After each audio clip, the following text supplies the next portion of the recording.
Selanjutnya, yang mencari reduktor, oksidator, hasil reduksi, dan hasil oksidasi, langkahnya itu sama seperti mencari reaksi reduksi dan oksidasi sebelumnya ya. Jadi kita harus cari dulu si biloks masing-masing zatnya di sini, baru kita tentukan mana yang reaksi reduksi, mana yang oksidasi, baru kita ke pengertian reduktor, oksidator, hasil reduksi, sama hasil oksidasi. Jadi kan kalau reduktor itu adalah zat yang mengalami oksidasi. Nah, berarti kan harus tahu dulu yang mana yang mengalami oksidasi. Sedangkan kalau oksidator, zat yang mengalami reduksi. Berarti tetap harus tahu yang mana yang reduksi. Nah, berarti kita tentukan si biloks masing-masing senyawanya ya. Berarti di sini SO2 yang ada dalam prioritas. Kenapa Ibu langsung ke prioritas? Karena sini sudah ada lebih dari satu atom. Udah ada S, udah ada O. Berarti ini senyawa, atau kalau enggak ion poliatomik. Lihat di atasnya. Di atasnya nggak ada apa-apa. Oh, berarti ini senyawa. Tetap lihat ke prioritas. Ya kan? Berarti yang ada di prioritas adalah si O. Berarti minus 2 dikali 2. Berarti minus 4. Ya kan? Di atasnya nggak ada apa-apa. Berarti sama dengan 0. Nah, berarti yang ditanya adalah si S. Berarti si S sama dengan, pindahkan min 4-nya plus 4. Nah, lanjut ke si H2S. Kan kalau mencari biloks ini nggak usah dicari ya. Berarti H2S-nya aja. H2S yang ada di prioritas adalah si H. Berarti H, masukkan nilainya plus 1. Karena ada 2, kita kali 2. Turunkan si S-nya. Di atasnya nggak ada apa-apa. Berarti sama dengan 0. Ya kan, sama dengan 0. Berarti plus 2S sama dengan 0. Berarti S-nya sama dengan, pindahkan plus 2-nya jadinya min 2. Oke, terus ini 3-nya hilangkan di depan. Berarti S aja. Nah, berarti ini merupakan unsur bebas monoatomik. Berarti langsung masukkan nilainya 0. Oke, terus ke samping kanan ada angka 2-nya, hilangkan aja karena dia koefisien. Nah, berarti H2O yang lebih prioritas dibandingkan H dan O itu adalah H. Berarti plus 1 dikali 2, ya kan, karena ada 2 di atasnya, turunkan si O-nya. Oke, turunkan si O-nya. Di atasnya nggak ada apa-apa, berarti sama dengan 0. Berarti plus 2 O sama dengan 0. Berarti O sama dengan minus 2. Nah, berarti kita sekarang buktikan ya, yang mana yang reduksi dan oksidasi. Terus tarik garisnya itu, nah, nggak mesti ada 2 di kiri, 2 di kanan, 1 ke sini, 1 ke sini. Enggak, kita tentukan nih, nilai S di sebelah kiri pada SO2 itu nilainya plus 4. Nilai O untuk 1O itu adalah minus 2. Ya, ini ya Ibu itemin ya, ini minus 2, ini plus 4. Nilai S ya. Terus H di sini untuk 1H itu nilainya plus 1. Oke, karena ini kan kita kali 2 karena ada H2. Terus S untuk 1S di sini nilainya adalah min 2.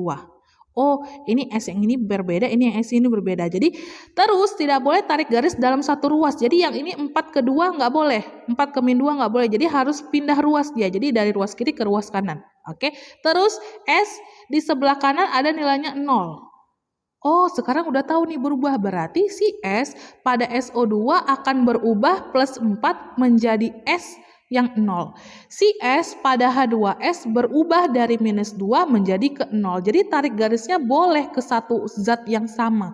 Oke, itu namanya nanti Ibu bahas reaksi autoredoks sama anti autoredoks. Oke, terus kita lanjutin ke H. H di sini untuk 1H nilainya plus 1, si O nilainya adalah minus 2. Nah, lihat. H sama O tidak berubah. Nah, di sini O min 2, ini O juga min 2, tidak berubah. Berarti kita tidak boleh tarik garis si O-nya. Di sini hanya plus 1, ini hanya juga plus 1, berarti tidak boleh tarik garis juga. Nah, berarti yang tarik garis itu tadi yang Ibu bilang. Berarti ini dari plus 4, S-nya, tarik garis ke S yang ini. Sama-sama S kan? Berarti boleh ditarik garis. Oke, yang ini juga. S yang ini yang minus 2 ditarik garis ke O yang S yang ini juga.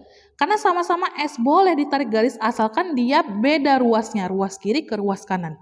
Ruas kiri ke ruas kanan, ruas kiri ke ruas kanan.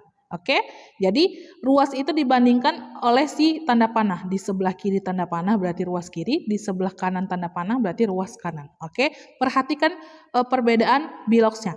Plus 4 ke 0 turun, berarti si SO2 ini mengalami reaksi reduksi. H2S ini dari min 2 S-nya turun naik ke atas jadinya 0 ya. Dari H2S di sini min 2 S-nya naik menjadi S yang nilainya 0. Oh, berarti dia oksidasi. Nah, berarti kita tentukan lagi ke pengertian yang tadi. Reduktor adalah zat yang mengalami oksidasi. Jadi, reduktor sama oksidator itu di ruas kiri, sedangkan kalau hasil reduksi sama hasil oksidasi itu di ruas kanan. Nah, berarti reduktor adalah zat yang mengalami oksidasi. Yang mengalami oksidasi tadi siapa? H2S kan sama S. Tapi Ibu bilang tadi apa?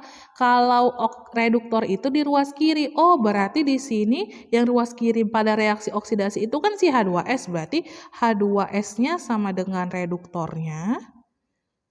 Ya kan? Terus di sini si oksidator zat yang mengalami reduksi, tetap di ruas kiri juga. Nah, yang reduksi siapa? SO2 menjadi S. Oh, berarti yang sebelah kirinya SO2. Oh, berarti si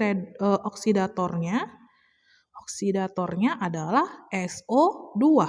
Oke, terus hasil reduksi sama oksidasi ya. Hasil reduksi itu tetap zat hasil reaksi reduksi sama ya. Ini pengertiannya. Oh, berarti yang zat hasil reduksi itu yang di sebelah kanan adalah si S.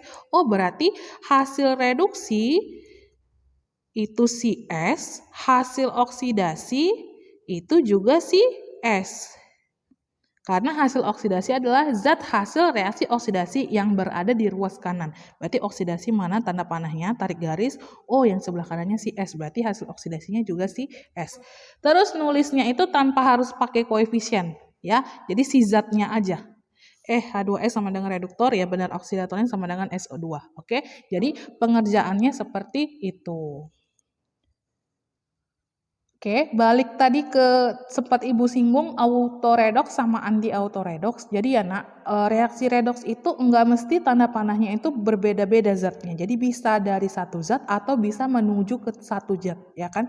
Jadi kalau misalkan satu zat ini mengalami langsung reaksi reduksi dan oksidasi, jadi enggak terpisah. Jadi cuma Cl ke NaCl, NaOH ke NaClO. Itu kan berarti beda-beda zatnya kan? Ini enggak. Jadi si Cl2 ini langsung sekaligus mengalami reaksi reduksi dan oksidasi. Nah, berarti dia disebut reaksi autoredoks.